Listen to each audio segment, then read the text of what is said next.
කාමේ එනවනම් තමයි ඔන්න සිල්රෙද්ද ඕනේ ඔබට. ඒක නිසා ඔබගේ චිත්තසංතානයට එන කාම අදහස පින්වතුනි බැරද්දක් නෙමෙයි. ඒක හිතේ හැටෙන පින්වතුනි. කෙලස් තියෙනවා නම් ඒවා එනවා. හැබැයි ඔබ වග බලා ගන්න. ඒ ඇත්තටම අපිට කිසිම ප්‍රශ්නයක් නැහැ ඒක සම්බන්ධව.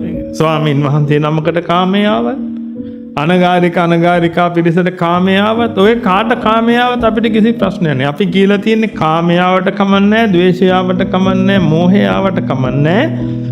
ඔය කිසිම දෙයකින් තව කෙනෙකුට හිංගි හිංසා කරන්න එපා. Has a future. ඒ කිව්වේ හැම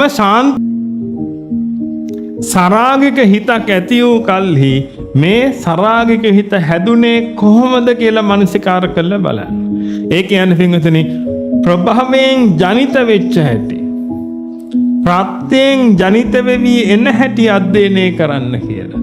ඒකට හේතුව බලන්න දැන් හොතට මෙතනින්. දැන් මේක අවබෝධයෙන් ඉන්නේ මේකට අනුව බලමු පින්වතුනි වෙන දේ.